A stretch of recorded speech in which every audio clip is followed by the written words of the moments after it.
लेकिन ईरान अपने तौर पर अपने अस्तित्व की लड़ाई लड़ रहा है। तो क्या वाकई इजराइल चाहता है तख्ता पलट हो जाए और ईरान चाहता है इस दौर में वह परमाणु परीक्षण कर ले?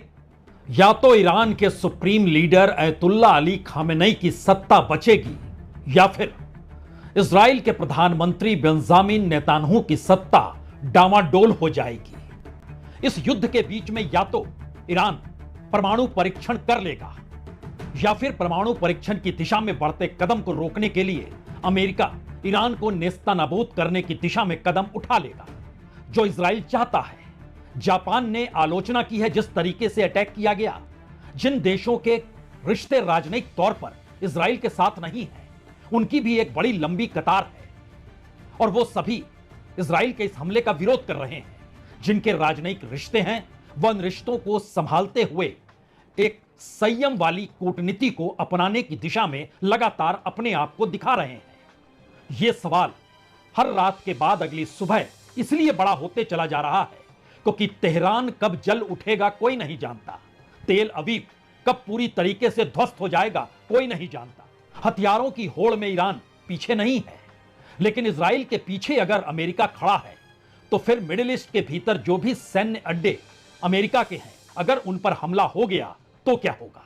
पहला बड़ा सवाल तो यही है। यह युद्ध इतनी आगे निकल चुका है जहां पर खामेनेई की सत्ता या कहें ईरान में तख्ता पलट की स्थिति को अब इजराइल चाहता है और दूसरी तरफ इजराइल अपने आप को अंतर्राष्ट्रीय तौर पर इस रूप में स्थापित भी करना चाहता है कि उसने परमाणु हथियारों को न सिर्फ रोका बल्कि परमाणु हथियारों को लेकर जो खिलवाड़ ईरान कर रहा है उसको नेस्तनाबूद करने की दिशा में वो बढ़ गया। हालात कहां पर खड़े हैं और इन हालातों के बीच क्या वाकई G7 की बैठक के पहले ही जापान, ब्रिटेन, फ्रांस तीनों का रुख अमेरिका के जरिए इस युद्ध के विस्तार को रोकने की दिशा में कदम उठाने का, दबाव बनाने का हो चला है? इन सवालों को टटोलने और समझने से पहले हमें लगता है 2 दिन पहले जब अमेरिकी राष्ट्रपति से यह पूछा गया कि अमेरिकी सैन्य अड्डे तो मिडिल ईस्ट के भीतर भी हैं और वहां पर अमेरिकी सैनिकों की मौजूदगी है, मिडिल ईस्ट एक खतरनाक जगह है, खुद ट्रंप कह चुके हैं, तो वहां पर सैनिकों को वापस बुलाया जा रहा है या जो स्थिति बन रही है उसमें क्या संकट न्यूक्लियर परीक्षण को लेकर तो नहीं होगा? Is there anything that can be done to dial the temperature down in the region? They can't have a nuclear weapon. Very simple. They can't have a nuclear weapon.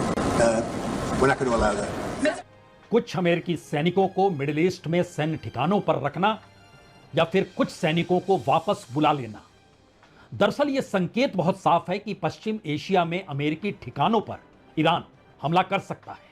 यह सवाल अमेरिका के भीतर भी खड़ा है, मिडिल ईस्ट को लेकर कम से कम। और मिडिल ईस्ट की यात्रा, सबसे पहली यात्रा बतौर राष्ट्रपति जब ट्रंप ने की और वो इजराइल नहीं गए तो भी यह सवाल खड़ा हुआ था, क्या इजराइल के भीतर अब नेतान्याहू की सत्ता के दिन इने गिने चुने बचे हैं?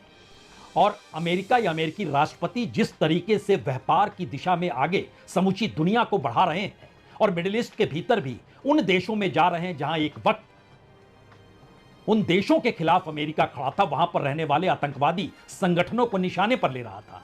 और एक सवाल बार बार उठ रहा था कि अगर ईरान के पास न्यूक्लियर पावर आ गया तो न्यूक्लियर टेररिज्म देखने को दुनिया को मिलेगा।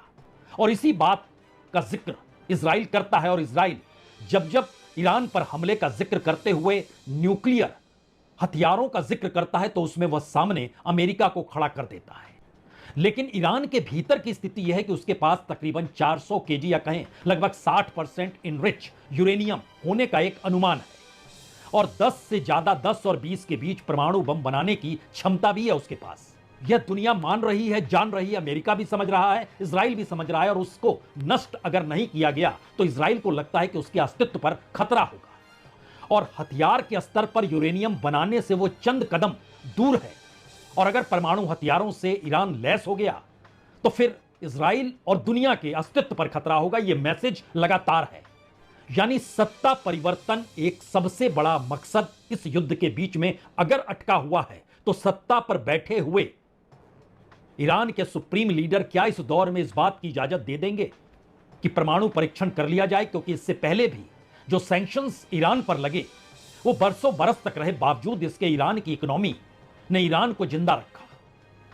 और मिडिल ईस्ट के भीतर भी ये सवाल लगातार बड़े होते रहे कि ईरान के साथ खड़े हो या ना हो, लेकिन व्यापारिक रिश्ते तो बनाने होंगे। और लेकिन कल जब शंघाई कोऑपरेशन ऑर्गेनाइजेशन एससीओ के तौर पर चीन एक पर्चा यह कहकर जारी करता है कि दरअसल वह इजराइल के हमले के खिलाफ है, उसकी वो निंदा करते हैं, तो भारत खुद को उससे अलग कर लेता है और कहता है भारत इस दौर में एक बैलेंस भूमिका में रहेगा। प्रधानमंत्री मोदी नहीं, रक्षा मंत्री राजनाथ सिंह वहां जाएंगे, पाकिस्तान के रक्षा मंत्री भी वहां पर आएंगे, चीन उसकी अगुवाई कर रहा होगा।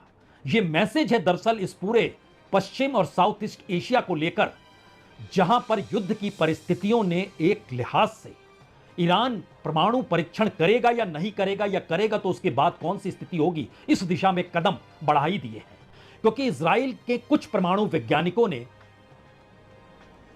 निशाने पर लिया ईरान के, और कोई भी बम ईरान की जानकारी और विशेषज्ञता को नष्ट कर सकता है। ईरान इससे इनकार करता और कहता है आप हमारे कुछ परमाणु वैज्ञानिकों को मार सकते हैं, लेकिन हमारी टेक्नोलॉजी और हमारे पास जो विशेषज्ञ हैं उनको आप खत्म नहीं कर सकते हैं। तो यह पहला मैसेज निकल कर आता है। अंतर्राष्ट्रीय तौर पर चीन और रूस और ईरान और ब्रिक्स और एससीओ और आने वाले वक्त में क्वाड सभी उलझन में आएंगे और नए रास्ते को चुनने की दिशा में हर देश जाएगा।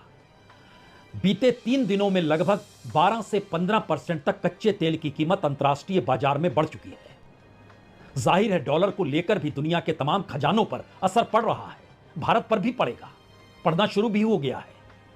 तो क्या जिस इकोनॉमी को डगमगाने से रोकने या खड़ा करने की दिशा में अमेरिकी राष्ट्रपति ट्रंप बिजनेस की दिशा में बढ़ना चाहते थे, उस युद्ध ने अब उसे डगमगा दिया है। और अगर यह तख्ता पलट के लिए यह युद्ध की शुरुआत हुई है, तो फिर इराक और लीबिया या सीरिया में इससे पहले क्या हुआ? ईरान में तख्ता पलट के बाद वहां जो राजनीतिक शून्यता आएगी, जो गृह युद्ध की परिस्थितियां आएगी, उससे कौन से नए रास्ते निकलेंगे? और अगर युद्ध को लेकर अब ईरान को यह लगने लगा है मसला सिर्फ परमाणु हथियारों का नहीं, बल्कि उसकी अपनी सत्ता को पलटने और तख्ता पलट की दिशा में इजराइल ले जाना चाह रहा है, तो अगला सवाल यह भी है, इस परिस्थितियों के बीच क्या ईरान वाकई परमाणु परीक्षण की दिशा में बढ़ेगा और एक मैसेज देगा कि अब हम परमाणु हथियारों से लैस हैं? तो क्या यह युद्ध रुक जाएगा? और खास तौर से पश्चिम और मध्य एशिया के भीतर पावर बैलेंस करने के लिए एक नई परिस्थिति में ईरान को ही वह साथ लेकर खड़ा हो जाएगा, क्योंकि काउंटर उसे चीन को करना है, काउंटर उसे ब्रिक्स देशों को करना है, उसको नए तरीके से साउथ ईस्ट एशिया में भी अपने सैन्य अड्डे बनाने हैं। इसीलिए वो नए नए देशों की खोज भी कर रहा है। तो क्या ये अमेरिकी प्लान के हिसाब से युद्ध खत्म होगा, या फिर इजरायली प्लान के तहत यह युद्ध आगे बढ़ेगा, या फिर ईरान के प्लान के तहत परमाणु परीक्षण अंतर्राष्ट्रीय ताकतों के सामने एक नई चुनौती को खड़ा कर देगा? बहुत बहुत शुक्रिया, बहुत बहुत शुक्रिया।